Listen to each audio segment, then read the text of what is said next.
పరిశుద్ధ గ్రంథంలో ఏ గ్రంథం తీసుకున్నా ఒక గొప్ప దైవజనుడు, ఒక గొప్ప వ్యక్తి బైబిల్లో కనిపించాడు అంటే అతడి జీవితంలో ఉండే ప్రత్యేకమైన లక్షణం ఏదైనా ఉందంటే అదేంటి?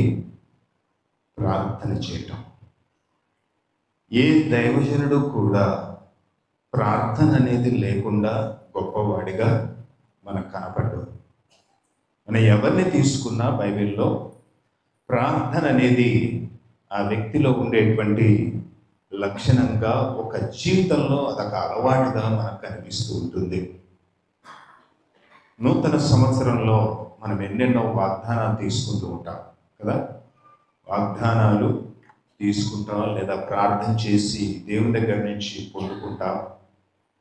ఆ ప్రార్థన చేసి దేవుని దగ్గర నుంచి వాగ్దానం పొందుకున్నప్పటికీ కూడా అది నెరవేరకపోవటం, దాని యొక్క ఫలితం అనేది మన కళ్ళకు కనిపించకపోవటం, అది మనం చూసినప్పుడు సాధారణంగా మనకు నిరాశ, నిస్పృహ వస్తుంది. ఆత్మీయంగా నడుస్తున్నటువంటి వ్యక్తి పక్కదారి పట్టాలనేటువంటి తలంపు కనిపిస్తుంది. లోకానుసారంగా అభివృద్ధి చెందాలి అనేటువంటి ఒక తలంపు వస్తుంది. నేను వాగ్దానాలు అయితే పొందుకున్నాను, కానీ దేవుని యొక్క కార్యం చూడట్లేదు కాబట్టి నా ఫ్రెండ్స్ అందరూ చేస్తున్నట్టుగా, లేదంటే లోకములో పద్ధతులను బట్టి ఆ విధంగా ముందుకెళ్దాం అన్నట్టుగా అనుకుంటూ ఉంటారు. కానీ విశ్వాసికి, దేవుని యందు విశ్వాసం ఉంచినటువంటి ఒక విశ్వాసికి ఎక్కడ ఆశాభంగం ఎదురవుతుందంటే, ఎందుకు ఆశాభంగం వస్తుంది అంటే అతడు తగినంతగా ప్రార్థించకపోవడం మూలంగానే. ఎందుకని ఆశాభంగం చెందుతున్నావు అంటే నీవు తగినంతగా ప్రార్థించకపోవడం మూలంగానే. కొంతమంది రోజుకు ఒక 20 నిమిషాలు ప్రార్థన చేసి ఈరోజు నేను చాలాసేపు ప్రార్థన చేశాను అంటారు కదా. రోజుకు 6 గంటలు ప్రార్థన చేసే వాళ్ళు కూడా ఉన్నారు, తెలుసా విషయం? మంచి మంచి పెద్ద పెద్ద బిజినెస్లు నడుపుకుంటూ రోజుకు 6 అవర్స్ ప్రేయర్ చేసే వాళ్ళు కూడా ఉన్నారు. సో అనుకోవద్దు మనం ఎక్కువగా ప్రేయర్ చేస్తున్నామని. అంటే నేను కూడా 6 గంటలు ప్రార్థన చేయాలనా అనేటువంటి డౌట్ రావచ్చు. నువ్వు 6 గంటలు ప్రార్థన చేయమని కాదు చెప్పడం, కానీ నీవు దేవుని యొక్క శక్తిని చూచేంత వరకు కూడా నీ జీవితంలో నువ్వు ప్రార్థించేటువంటి వ్యక్తిగా ఉండాలి. ప్రార్థన అనేది అలవాటుగా ఉండాలి.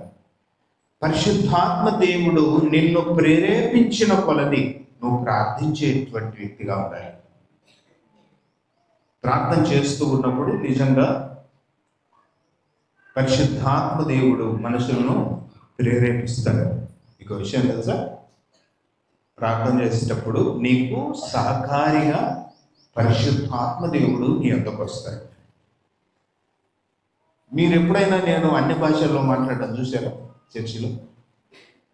లేదు కదా. అన్ని భాషల్లో మాట్లాడడం ఎప్పుడు చూడలేదు.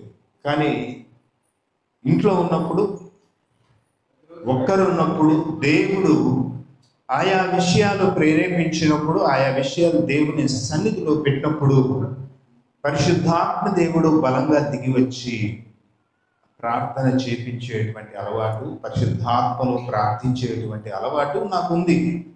ఇది ఎందుకు చెప్తున్నా అంటే, మీరు కూడా, ప్రతి ఒక్కరూ కూడా ప్రార్థించడం అనేది అలవాటుగా చేసుకొని పరిశుద్ధాత్మ సహాయాన్ని కోరినప్పుడు దేవుడు మీకు సహాయం చేస్తాడు. పరిశుద్ధాత్మ దేవుడే నీ వద్దకు వచ్చి నీ చేత ప్రార్థన చేపిస్తాడు అన్నమాట. ఎందుకంటే మనకు చాలా మందికి ప్రార్థన ఎలా చేయాలో తెలియదు కదా. నాకే కాదు, పౌలుకు కూడా తెలియదంట. రోమీలకు రాసిన లేఖ 8వ అధ్యాయము ఎక్కడుందన్నమాట ఒకసారి చూద్దామా. మనలో చదవండి. రోమీలకు రాసిన లేఖ 8వ అధ్యాయము 26వ వచనం. అటువలే ఆత్మయు మన బలహీనతను చూచి సహాయము చేయుచున్నాడు.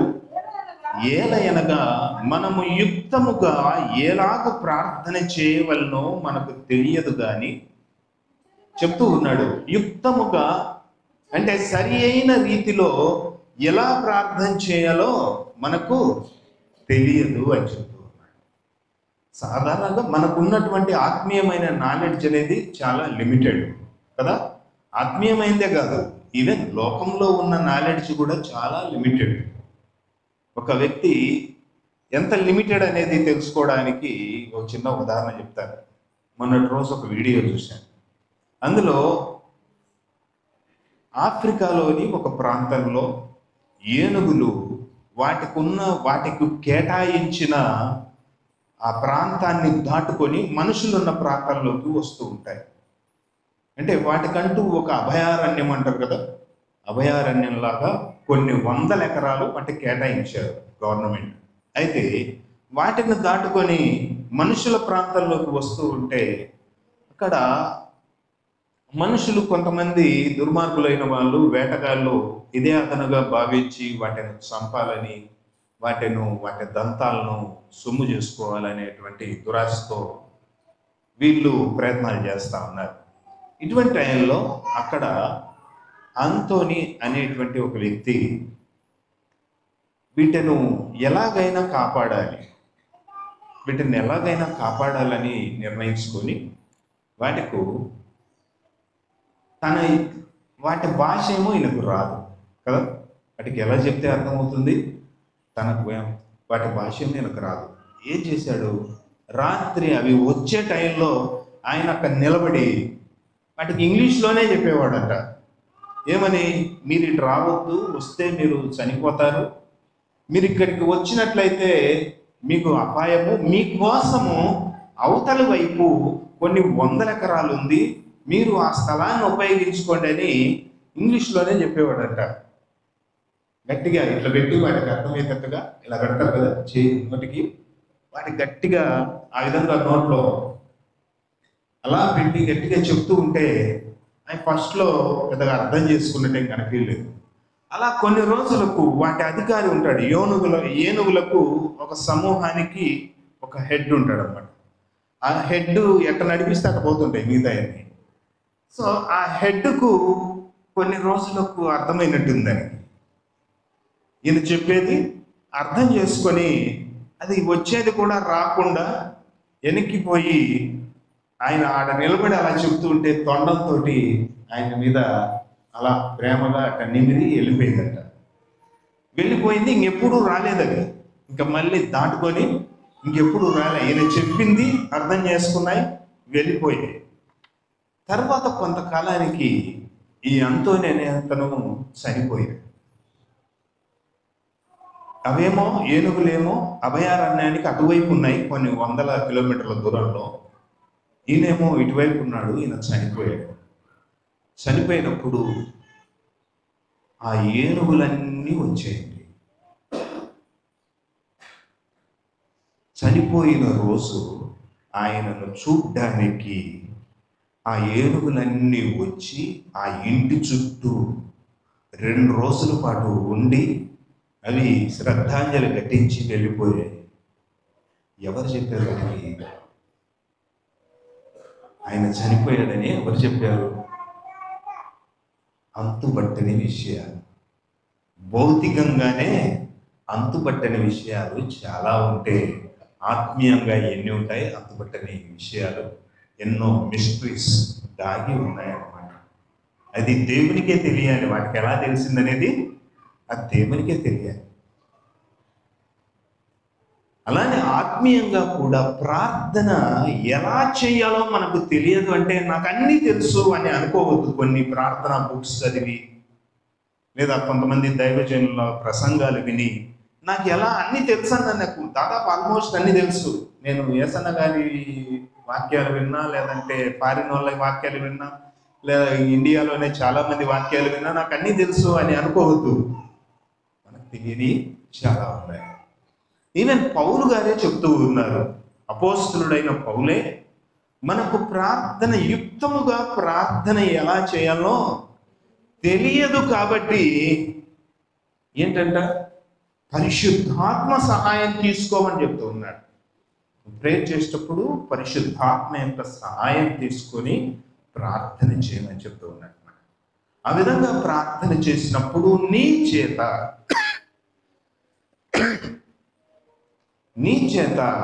ఆయన ప్రార్థన చేపిస్తారు. ఒకరోజు నేను ఒకరి అనుభవం విన్నాను, చదివాను ఒక చోట.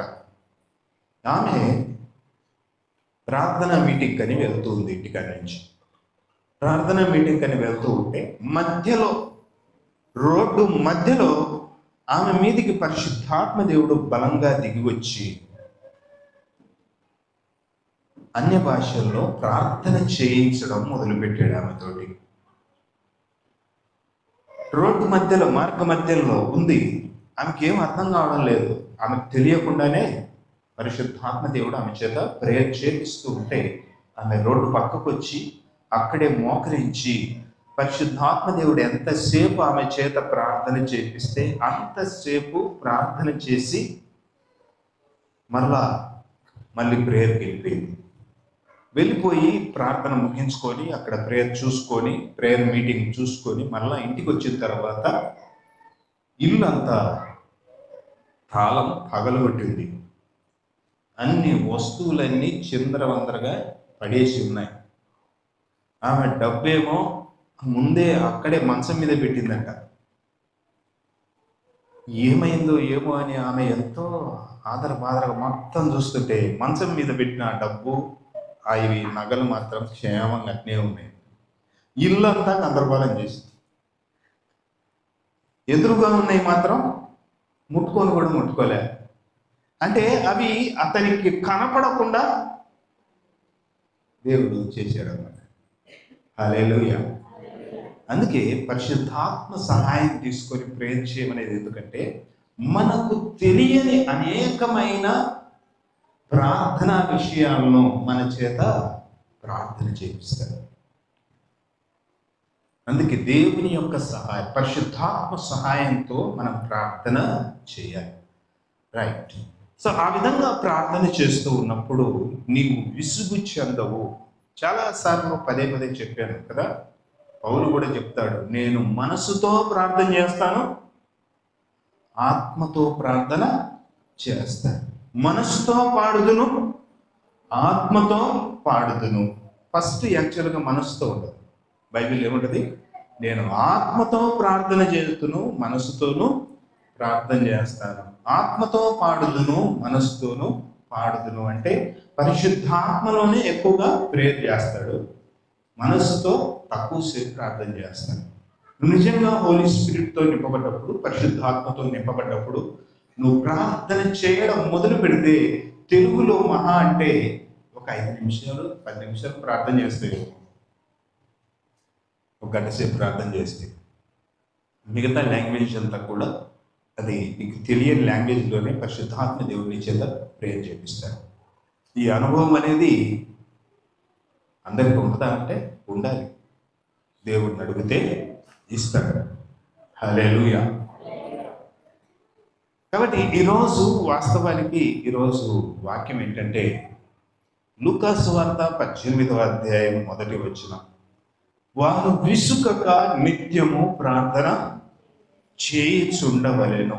ఈ సంవత్సరంలో నీవు నిజంగా నీ జీవితంలో గొప్ప విజయాలు చూడాలంటే, నీ జీవితంలో నీవు ఆర్థికంగా సమృద్ధిని అనుభవించాలంటే, నీ జీవితంలో నీ కుటుంబంలో నీవు కోరుకున్న మేలులు నీవు చూడాలంటే, ఆయా విషయాల్లో నీవు కోరుకుంటున్నవన్నీ నీవు నెరవేరాలి అని నువ్వు అనుకున్నట్లయితే నువ్వు అలవర్చుకోవాల్సినటువంటి విషయం ఏంటంటే విసుకక నిత్యము ప్రార్థన చేయుచుండవలెను అని చెప్తూ కింద చెప్తూ ఉన్నాడు. చూడండి, దేవుని భయపడక మనుషులను లక్ష్య పెట్టక ఉండు. ఒక న్యాయాధిపతి ఒక పట్టణంలో ఉన్నాడు. ఆ పట్టణంలో ఒక విధవరాలు ఉండెను. ఆమె అతని యొద్దకు తరచుగా వచ్చి నా ప్రతివాదికిని నాకును న్యాయము తీర్చుమని అడుగుచూ వచ్చెను గాని అతడు కొంతకాలము ఒప్పకపోయెను. తరువాత అతడు, నేను దేవునికి భయపడకయు మనుష్యులను లక్ష్య పెట్టకయు ఉండినను ఈ విధవరాలు నన్ను తొందర పెట్టుచున్నది గనుక ఆమె మాటి మాటికి వచ్చి గోజాడకుండునట్లు ఆమెకి న్యాయము తీర్తునని తనలో తాను అనుకొనెను. మరియు ప్రభు ఇట్లనే, అన్యాయస్తుడైన ఆ న్యాయాధిపతి చెప్పిన మాట వినుడి. ఏం చెప్పాడు ఆయన? ఈమె నేను ఎవరిని భయపడకపోయినప్పటికీ కూడా మాటి మాటికి వచ్చి గోచాడుచున్నది కాబట్టి ఆమెకు న్యాయము తీర్తునని తనలో తాను అనుకున్నాడంట. మాటి మాటికి పదే పదే ప్రార్థించడం అనేది మన యొక్క లక్షణం కావాలి. ప్రార్థనలో నీకు దేవుడు ఏదైనా చెప్పాడా, వాగ్దానం ఇచ్చాడా, అది నెరవేరేంత వరకు కూడా ప్రార్థన చేయాలి. చాలామంది ఎందుకు ప్రార్థన చేయరంటే ఒక ప్రధానమైన కారణాలలో ఒక కారణం చెప్పంటారా? గర్వం. ప్రార్థన చేయాలంటే తగ్గించుకోవాలి, నిన్ను నీవు తగ్గించుకోవాలి. ప్రార్థన చేయాలంటే దేవుని సన్నిధిలో నిన్ను తగ్గించుకొని గోజాడాలి, ప్రార్థించాలి. చాలామందికి ఆ విధానం అనేది మానసికంగా ఇష్టం ఉండక అసలు ప్రార్థన చేయకుండా ఉంటారు. అది అలవర్చుకోరన్నమాట. తగ్గించుకోవటం, దేవుని సన్నిధిలో తమను తాము తగ్గించుకొని బతిమాలాడటం, తమను తాము తగ్గించుకొని దేవుని సన్నిధిలో తమ పాపాలు ఒప్పుకొని ప్రభు యొక్క చిత్తానికి అప్పగించుకోవడం అనేది చాలామందికి ఇష్టం ఉండదు. ఆ యొక్క విధానానికి వీళ్ళు అలవాటు కాలేదు కాబట్టి సరిగా ప్రార్థన చేయలేదు. అందుకే గర్వాన్ని పక్కన పెట్టేయాలి. గర్వం అనేది మనసులో ఎంత మాత్రం ఉండకూడదు. నిన్ను నీవు మంచి అనుకుంటే సరిపోదు, కానీ దేవుడు మంచాడు. మనుషులు అనకపోయినా ఏం కాదు, కానీ నిన్ను నీవు మంచి అనుకుంటే కాదు. నీవు మంచివాడివి, నేను మంచిదాన్ని అని నువ్వు అనుకుంటే కాదు, కానీ దేవుని దృష్టిలో నీవు మంచి వ్యక్తివై ఉండాలి. దేవుని దృష్టిలో నీవు మెచ్చుకోదగిన వ్యక్తివై ఉండాలి. దేవుని దృష్టిలో ఆశీర్వాదాన్ని పొందుకోగలిగేటట్టు ఉన్నటువంటి వ్యక్తిగా ఉండాలి. ఆ విధంగా దేవుని దృష్టిలో దేవుని చేత మెప్పును, దేవుని చేత ఆశీర్వాదాన్ని పొందుకునేటువంటి వ్యక్తిగా ఉండాలంటే ఎలా ఉండాలి? తగ్గింపు కలిగి ఉండాలి. యాకోబు ఇశ్రాయేలుగా ఎప్పుడు మారాడు? పట్టు వదలక రాత్రంతా గోజాడి ప్రార్థించాడు. అవునా? పోరాడాడు అని ఆదికాండంలో చూస్తాం. అసలు అక్కడ ఏం జరిగిందనేది హోషేయ గ్రంథంలో మనం చూస్తాం. హోషేయ గ్రంథం తీయండి, మీ అందరికీ తెలిసినటువంటి మాట. హోషేయ గ్రంథము మనందరము ఇంతకుముందు చూసాం. 11వ అధ్యాయం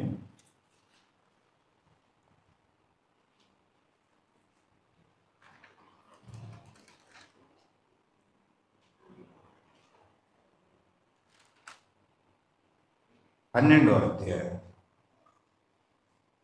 3వ వచనం నుంచి చూస్తే, తల్లి గర్భమందు యాకోబు తన సహోదరుని మడిమెను పట్టుకొనెను. మగసిరి గలవాడై అతడు దేవునితో పోరాడెను. అతడు దూతతో పోరాడి జయమొందెను. ఏంటి ఆ పోరాటం? ఎలా ఉంది? అతడు కన్నీరు విడిచి దేవుణ్ణి బతిమాలగా, బేతేలులో ఆయన అతనికి ప్రత్యక్షమాయను. అక్కడ ఆయన మనతో మాట్లాడెను. కన్నీరు విడిచి దేవుణ్ణి బతిమాలాడాడంట. కన్నీటితో దేవుని సన్నిధిలో ప్రార్థించాడు. మనము నీకు తండ్రికి మధ్య ఇంకా వేరేటువంటి మధ్యలో ఇంకేమీ ఉండకూడదు. ఈగోలని, లేకపోతే సోమర్తనం అనో, ఇంకోటి అడగడానికి వాయిదా వేయడము, ప్రార్థించడానికి ప్రార్థన తర్వాత చేద్దాంలేనో, లేకపోతే ఇప్పుడు కాదు రేపు చేద్దాం, ఇట్లా వాయిదా వేయటము, ప్రార్థన చేసేటువంటి మనసు లేకపోవటము, తగ్గింపు లేకపోవటము, ఇలాంటివన్నీ తీసేసుకొని మనం ఏం చేయాలి? పట్టుదలతో దేవుని సన్నిధిలో తగ్గించుకొని ప్రార్థన చేయాలి. ఆ విధవరాలంట పదే పదే పదే పదే గోజాడుతున్నది, కాబట్టి ఈమెకు నేను న్యాయం తీరుస్తాను అన్నాడు. ఒకవేళ నీలో ఉందేమో ఒకసారి స్వపరిశీలన చేసుకో. ఆ తగ్గింపు అనేది లేకుండా, ఒక ఏమంటారు దాన్ని తెలుగులో, తగ్గింపు లేని తత్వం ఉంటే దాన్ని తొలగించేసుకోవాలి. దేవుని సన్నిధిలో మనల్ని మనం ఎంత తగ్గించుకున్నా అది పెంచేందుకే కానీ నిన్ను తగ్గించేందుకు కాదు కదా. నిన్ను నువ్వు ఎంతగా తగ్గించుకున్నా దేవుని సన్నిధిలో అది నీ స్థాయిని పెంచుతుందే కానీ నీ స్థాయిని తగ్గియదు. ఈ ప్రభు సన్నిధిలో ఆ విధంగా పట్టుదలతో విసుగగా ప్రార్థన చేయాలన్నమాట. ఆమె విసుగగా పదే పదే వచ్చింది కాబట్టి చేసేద్దాం అన్నాడంట. చేసేద్దామని మన లైఫ్ స్టైల్లో అది ఒక అనుభవంగా ఉండాలి. నెహెమ్యా అంత గొప్ప వ్యక్తి ఎలా అయ్యాడు? ఒక సామాన్యమైన ఉద్యోగి. మీరు గమనిస్తే ఎన్నిసార్లు ప్రార్థన ప్రార్థన ప్రార్థన అనే మాట ఉంటుందో ఆ గ్రంథంలో. మీరు ఇంటికి పోయిన తర్వాత మీరు ఒక టాస్క్ పెట్టుకోండి, నెహెమ్యా ఎన్నిసార్లు ప్రార్థన చేశాడు అనేది అండర్లైన్ చేసుకోండి. 1, 2, 3 ఎన్నిసార్లు ప్రార్థన చేసింటాడు. ఫస్ట్ ఉపవాసం ఉండి ప్రార్థన చేస్తాడు. మళ్ళీ రాజు వచ్చి, ఏమయ్యా నీ ముఖం అలా ఉంది, ఏంది కథ కదా. రాజుకు పానము అందించేటువంటి వ్యక్తి కదా. ఇతడి ముఖము కొద్ది వికారంగా ఏదో బాధగా ఉంటే రాజుకు డౌట్ వచ్చింది, ఏది కథ అంటే ఈయనకు భయం పుట్టింది. అంటే రాజు ఏమన్నా నా మీద డౌట్ పడి ఏమన్నా అంటాడేమో అని. ఎందుకు అలా ఉన్నావంటే అప్పుడు దేవునికి ప్రార్థన చేసి అని ఉంటుంది స్పాట్లోనే. అంటే మనసులో పరలోకమందున్న దేవునికి ప్రార్థన చేశాడు. పరలోకమందున్న దేవునికి ఆ విధంగా ప్రార్థన చేసి రాజును అడిగితే రాజు ఓకే చెప్పేస్తాడు. అడిగిన ప్రతి ఒక్కదానికి శాంక్షన్ శాంక్షన్ శాంక్షన్ అన్నిటికీ రైట్ వెళ్తాడు. అడిగి ఇజ్రాయెల్ దేశానికి వెళ్తాడు. వెళ్ళి అక్కడ వ్యతిరేకత ఉంటుంది, మరలా ప్రార్థన చేస్తాడు, మరలా ప్రార్థన చేస్తాడు. పదే పదే ఎన్నో ఆటంకాలు. సాధారణంగా మన ఇండియన్స్కి ఉన్నటువంటి మైనస్ పాయింట్ ఏంటంటే, ఏదైనా ఒక పని పట్టుకున్నప్పుడు ఆటంకాలు వస్తే బా ఈ మంచి శకునం కాదేమో కదా, ఇది మంచి శకునం కాదు, లేకపోతే ఇంక ఇది జరగదేమో అనుకుంటాం మనం. కొన్ని పని పట్టుకున్నప్పుడు ఆటంకాలు వస్తూ ఉంటే ఇది జరగదేమోలే ఇంక వదిలేద్దాం అనుకుంటూ ఉంటారు. నువ్వు మంచి పని పట్టుకున్నప్పుడు ఆటంకాలు రావడం అనేది సహజం. నెహెమ్యా మీరు గమనిస్తే ఎన్ని ఆటంకాలండి. ఇజ్రాయేలీలకు మేలు చేయడానికి ఒకడు వచ్చాడని చెప్పి ఇద్దరు బహుగా దుఃఖపడినట. నెహెమ్యా వచ్చినందుకు కొంతమంది బహుగా దుఃఖపడ్డారంట. ఏంది కారణం? ఏంటంటే ఇజ్రాయేలీలకు మేలు చేయడానికి ఒకడు వచ్చాడని చెప్పి వాడికి ఎక్కడలేని దుఃఖం వచ్చిందంట ఇద్దరికి. మీరు గమనిస్తే చూస్తారు అక్కడ బహుగా దుఃఖపడ్డారు. నిజమే, నువ్వు ఏదైనా మంచి పని చేయడానికి పూనుకున్నప్పుడు కొంతమంది గుండెల్లో మంటతో రగిలిపెట్టేవాళ్ళు ఉంటారు, బహుగా దుఃఖపడే వాళ్ళు ఉంటారు. నువ్వు ముందుకు పోతూ ఉంటే, నువ్వు రోజు రోజుకు అభివృద్ధి చెందుతూ ఉంటే నిన్ను బట్టి లోపల కుళ్ళి కుషించిపోయేటోళ్ళు కూడా ఉంటారు. వాళ్ళందరినీ పట్టించుకోకూడదు. నువ్వేం చేయాలి? ప్రార్థన చేయాలి. నీకు నీ శక్తి వంచన లేకుండా పనిచేయాలి. ఆ విధంగా చేసినప్పుడు దేవుడే నిన్ను ఆశీర్వదిస్తాడు. సో నెహెమ్యా మనం చూస్తే ఎన్ని ఆటంకాలు వచ్చాయో. అయినప్పటికీ ఎంత చివరికి ప్రార్థన చేస్తూ ఉన్నాడు. ఒక చేత్తో కత్తి పట్టుకొని ఇంకో చేత్తో పని చేశారట కొందరైతే. ఒక చేత్తో కత్తి, ఇంకో చేత్తో పని చేశారు, అంతగా పోరాడారు. అయితే దీనికి అంతటికీ వీళ్ళకు తెలియనటువంటి ఆత్మీయమైన ఫోర్స్ వీళ్ళకు తోడుగా ఉందంటే ప్రార్థన. భౌతికంగా ఏమో వీళ్ళు పని చేస్తున్నట్టు కనిపిస్తున్నారు, కానీ వీళ్ళందరినీ కూడా నడిపించేది ఏంటి? ప్రార్థన సహాయం అన్నమాట. ఈ విధంగా ప్రార్థన చేస్తూ వీళ్ళు పని చేస్తూ ఉండడం ద్వారా వాళ్ళు అనుకున్నటువంటి పనిలో విజయాన్ని చూశారు. కాబట్టి ఈ సంవత్సరాల్లో ఒకవేళ నువ్వేమైనా కొత్త కొత్త పనులు చేయాలనుకున్నా, ఇంకేదైనా సాధించాలనుకున్నా, అన్నీ నీకు గ్రీన్ లైట్లు పడి కార్పెట్ వేసి ఉంటుందని ఊహించొద్దు. ఎందుకంటే ఆటంకాలు వస్తూ ఉంటాయి. అయినప్పటికీ కూడా ప్రార్థనాపూర్వకంగా ప్రార్థించడం, నీ శక్తి వంచన లేకుండా కష్టపడుతూ ముందుకెళ్ళినప్పుడు దేవుడు ఖచ్చితంగా సహాయం చేస్తాడు. ఇంకోటి, వాగ్దానాల గురించి. నూతన సంవత్సరంలో వాగ్దానాలు తీసుకుంటారు, లేదా ప్రార్థించినప్పుడు వాగ్దానాలు పొందుకుంటాం. దేవుడు నాకు కూడా ఒక వాగ్దానం ఇచ్చాడు. ప్రార్థన చేస్తూ ఉన్నప్పుడు నేను వాగ్దానం ఎక్కడ తీసుకోలేదు, కానీ ఉండలేకపోయిన రోజు ప్రార్థన చేస్తున్నప్పుడు ప్రభు వాగ్దానం ఇచ్చాడు. సో ఆ వాగ్దానాలను దేవుడు ఇచ్చాడు కాబట్టి ఆటోమేటిక్గా జరిగిపో. గవర్నమెంట్ జీవో పాస్ చేసింది కాబట్టి ఆటోమేటిక్గా జరిగిపోతాయి కదా మామూలుగా ఇక్కడ. కానీ ఆత్మీయ లోకంలో అట్లా కాదు. వాగ్దానం ఇచ్చాడు కాబట్టి ఆటోమేటిక్గా జరిగిపో. కానీ వాగ్దానం ఇచ్చిన తర్వాత నువ్వు వాగ్దానాన్ని దేవుని సన్నిధిలో పెట్టి ప్రార్థన చేయాలి. యెషయా గ్రంథము 62వ అధ్యాయము 7వ వచనం చూడండి ఒకసారి. యెషయా గ్రంథము 62వ అధ్యాయం 7వ వచనం. యెహోవా జ్ఞాపకకర్తలారా విశ్రమింపకుడి, ఆయన యెరూషలేమును స్థాపించు వరకు, లోకమంతటా దానికి ప్రసిద్ధి కలుగజేయు వరకు ఆయనను విశ్రమింపనీయకుడి. ఇక్కడ మనం చూసినట్లయితే యెహోవా జ్ఞాపకకర్తలంట, అంటే దేవాది దేవునికి జ్ఞాపకము చేసే వారలారా అంటూ ఉన్నాడు.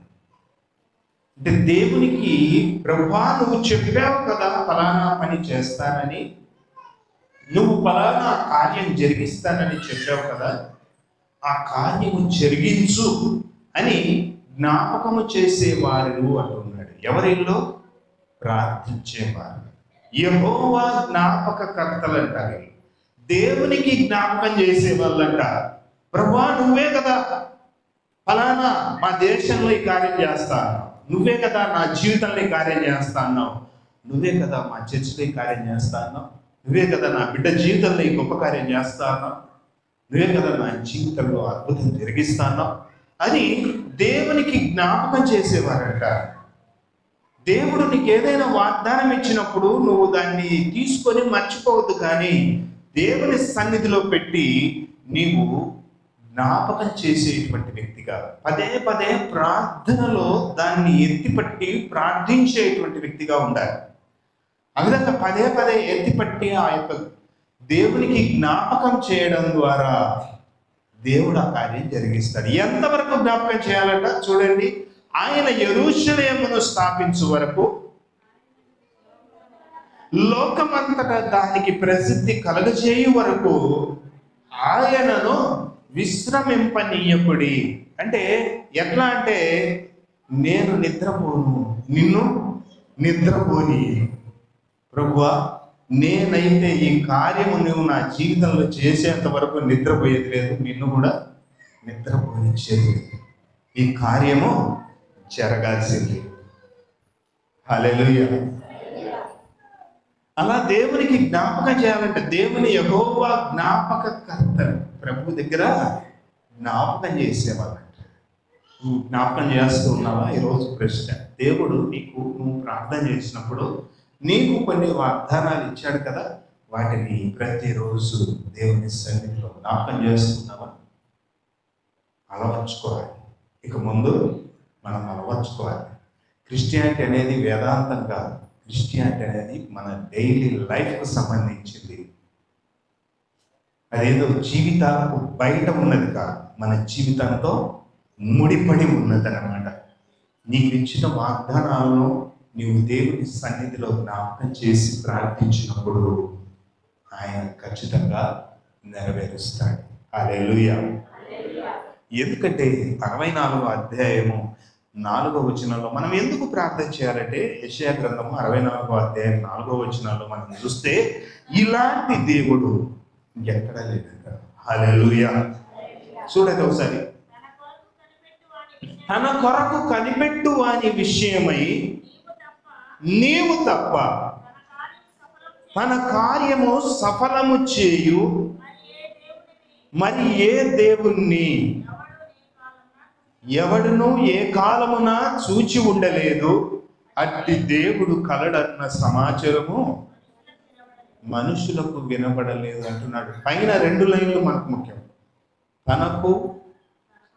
తన కొరకు కనిపెట్టు వాని విషయమై నీవు తప్ప తన కార్యము సఫలము చేయు మరి ఏ దేవుణ్ణి ఎవడు ఏ కాలమున చూచి ఉండలేదు. అంటే దీని అర్థం ఏంటంటే, దేవుని కొరకు కనుక నువ్వు కనిపెట్టుకొని ప్రార్థన చేస్తే సఫలం చేసేటువంటి దేవుణ్ణి నేను మనం ఈరోజు ఆరాధిస్తూ ఉన్నాం. హల్లెలూయా. ఆయనకు ప్రార్థన చేస్తే ఆయన సన్నిధిలో పట్టు వదలకుండా నువ్వు అడిగినట్లయితే పదే పదే, ఒక రోజు నెరవేరలేదు, ఒక వారం నెరవేరలేదు, ఒక నెల నెరవేరలేదు, అయినప్పటికీ కూడా పట్టు వదలకుండా నువ్వు ప్రార్థన చేస్తూ ఉన్నట్లయితే ఖచ్చితంగా నిర్ణయ కాలమున శారాను దర్శించి ఆమెకు గర్భఫలాన్ని దేవుడు ఇచ్చాడు. నిర్ణయ కాలం, ఒక కాలం వస్తుందన్నమాట. నీవు చేసేటువంటి ప్రార్థనలకు జవాబిచ్చేటువంటి కాలం కూడా ఒకటి దేవుడు ఏర్పరిచి పెట్టాడు. అంతవరకు నువ్వు విసిగిపోవద్దు, నీ యొక్క విశ్వాసాన్ని పోగొట్టుకోవద్దు, నీకు కలిగిన దానిని జాగ్రత్తగా పట్టుకోమని దేవునికి వాక్యం చదివాం కదా, ప్రకటన గ్రంథం 3వ అధ్యాయంలో కదా. నువ్వు ఇక్కడ మీరు గమనించడం లేదు, ఆ యొక్క వచనంలో నీవు నా యొక్క వాక్యమును గైకొని, చూడండి మళ్ళీ ఒకసారి ప్రకటన గ్రంథము 3వ అధ్యాయం, ప్రకటన గ్రంథము 3వ అధ్యాయం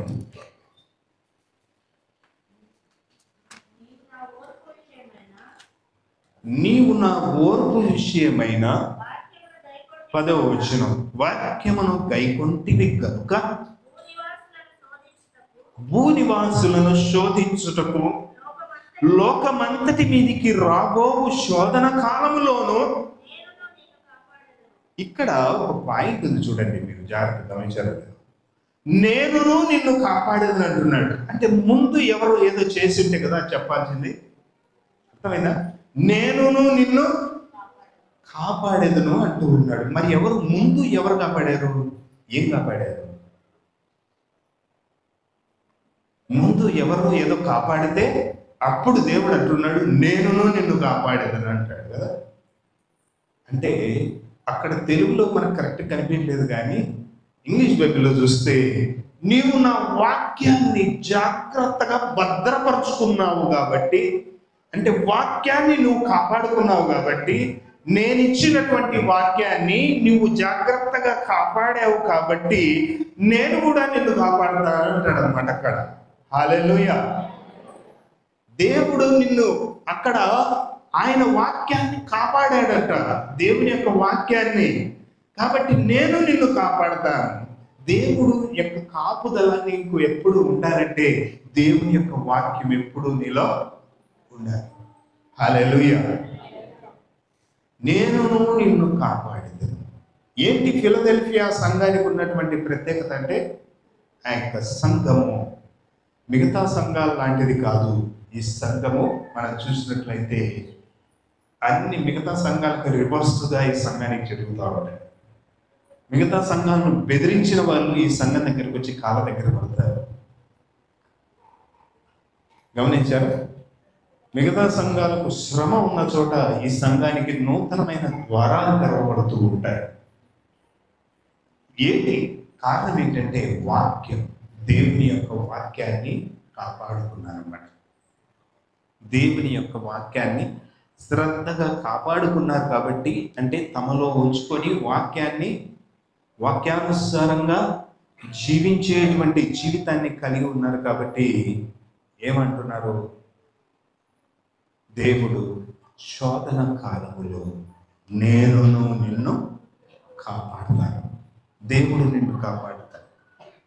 నువ్వేం కాపాడాలి?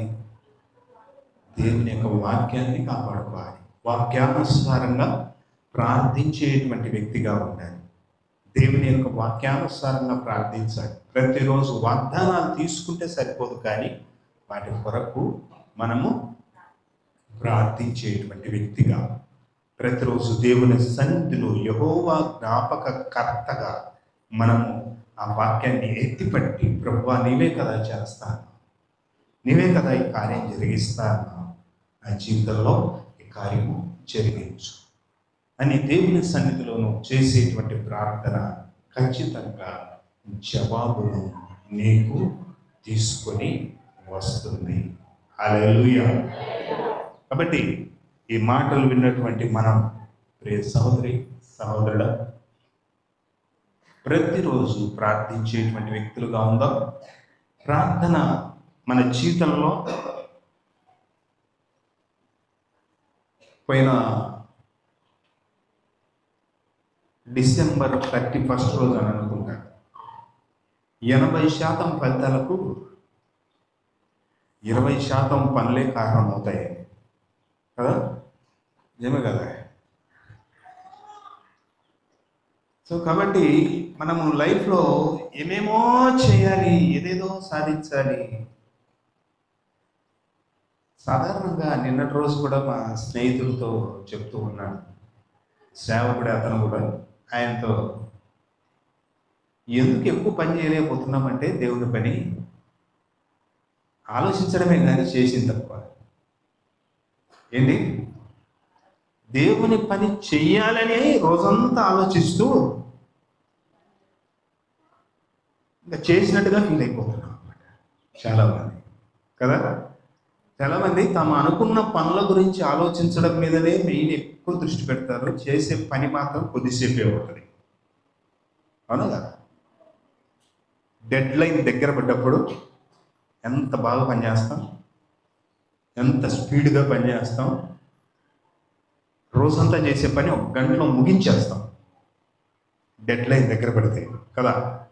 ఈ రోజులో ఇది అయిపోవాలంటే 2 రోజుల్లో చేసే పని 1 గంటలో అయిపోతుంది అంతే.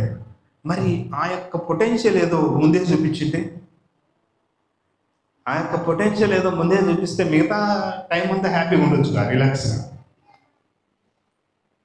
అర్థమవుతుందా? డెడ్ లైన్ దగ్గర పడ్డప్పుడు చూపించేటువంటి ఆ సామర్థ్యము, ఆ ప్రార్థన కదా. మనం కూడా ఎప్పుడు ఎక్కువ ప్రార్థన చేస్తాం ఏదైనా సమస్య వచ్చినప్పుడు ప్రభువా అని ప్రార్థన చేస్తాం, ఉపవాసం ఉండదు. అదేదో ముందే ప్రార్థన చేయడం అనేది లైఫ్లో అలవాటు చేసుకుంటే ఆ సమస్యలు అసలు రావుగా. ప్రార్థన చేయడం అనేది లైఫ్ స్టైల్లో ఒక అలవాటుగా ఉంటే మిగతా లైఫ్ అంతా కూడా హ్యాపీగా ఉండేది. కాబట్టి ఈ విషయాలు జ్ఞాపకం చేసుకుందాం. మెయిన్ ప్రధానంగా ప్రభు ఈరోజు చెప్పమన్న విషయాలు ఏంటంటే, మనల్ని మనం తగ్గించుకొని ప్రార్థన చేయడం.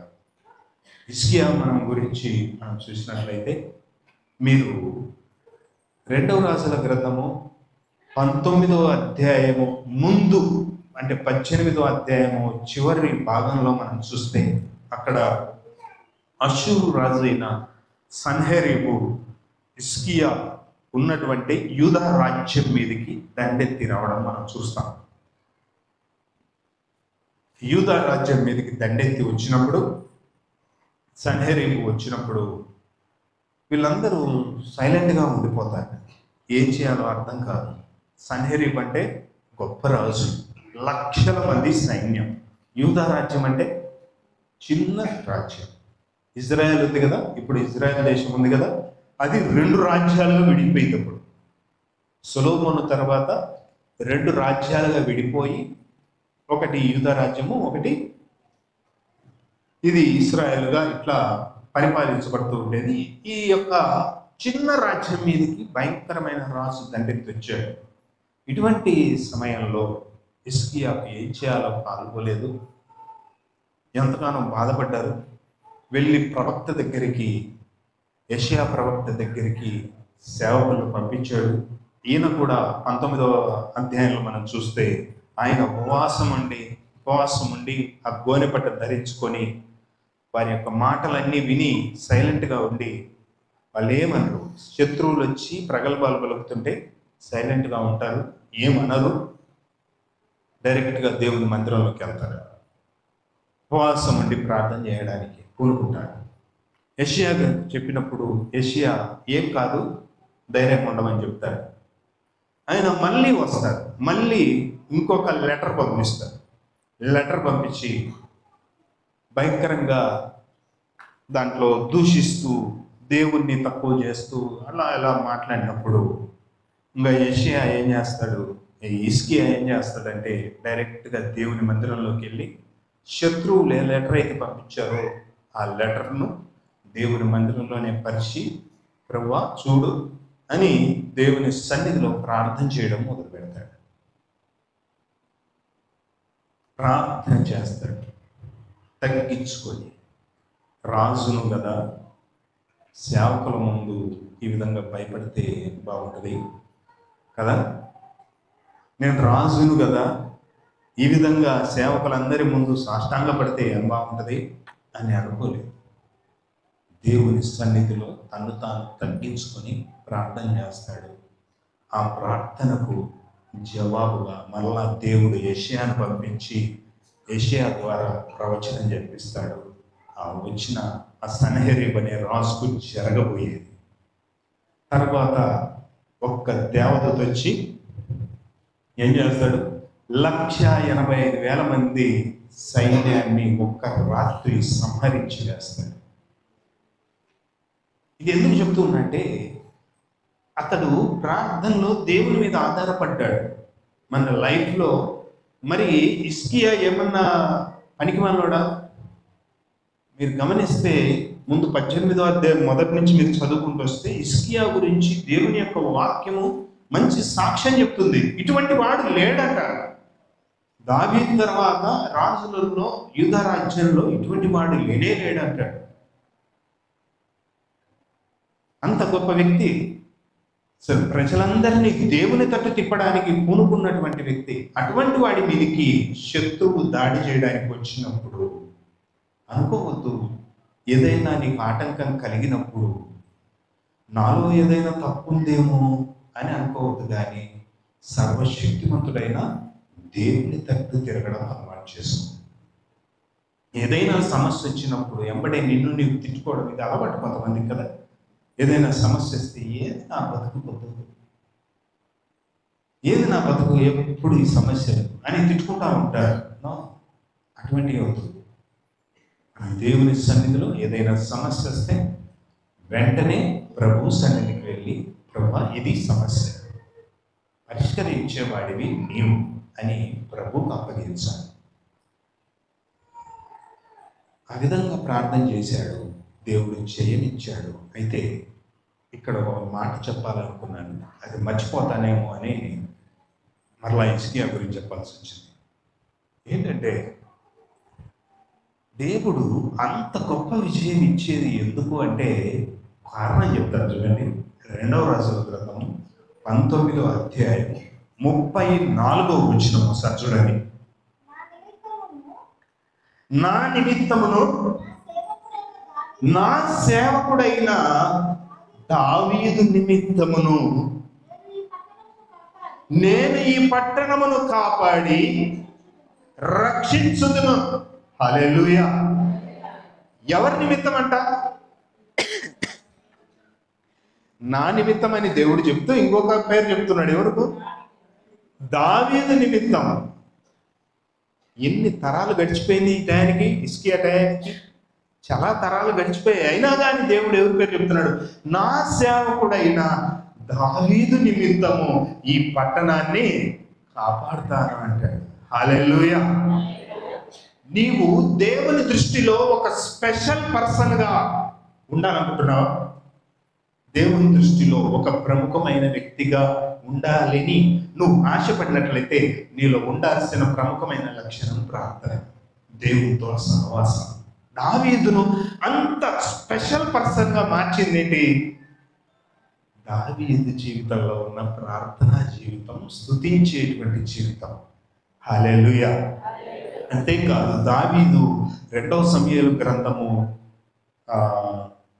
7వ అధ్యాయం 29వ వచనం అనుకుంటాను, చూడండి ఒకసారి. ఆ ప్రార్థన ఒక ప్రార్థన చేస్తాడు అక్కడ.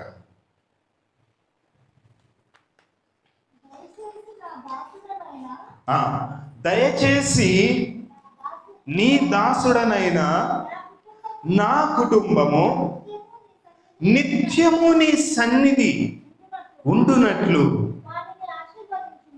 వారిని ఆశీర్వదించుము, దాన్ని ఆశీర్వదించుము. నిత్యము నా కుటుంబము నిత్యము నీ సన్నిధి ఉండాలి ప్రభువా అని దేవుని సన్నిధిలో దావీదు ప్రార్థన చేస్తూ ఉన్నాడు. ఆ ప్రార్థన తరతరాలు గడిచిపోయినా కానీ దేవుడు మాత్రం జ్ఞాపకంలోనే పెట్టుకున్నాడు అన్నమాట. హల్లెలూయా. ఇక్కడ హిజ్కియాను రక్షించేటప్పుడు కూడా నా సేవకుడైన దావీదు నిమిత్తం ఈ పట్టణాన్ని కాపాడతాను. అంత స్పెషల్ ఏంటి దావీదు అంటే? దావీదు దేవునితో ఉన్న సహవాసం. దేవునికి ముద్దు బిడ్డ కాదు, దావీదు అలవర్చుకున్నాడు ఆ సహవాసాన్ని. నీవు అలవర్చుకుంటే నీవు కూడా దేవుని దృష్టిలో ఒక స్పెషల్ పర్సన్గా ఉంటావు. నీవు కూడా దేవునితో సహవాసం చేయడం, ప్రార్థించడం, దేవుణ్ణి స్తుతించడం, గణపరచడం అలవర్చుకున్నట్లయితే నీవు కూడా ఒక స్పెషల్ పర్సన్గా ఉంటావు. ఈ సంవత్సరం అంతా నీ జీవితంలో గొప్ప విషయాలు నీవు చూస్తావు. దేవుడు ఈ సంవత్సరంలో ఆ విధంగా ఉన్నతమైన విషయాలతో మిమ్మల్ని అందరినీ అలంకరించును గాక. ఆమేన్.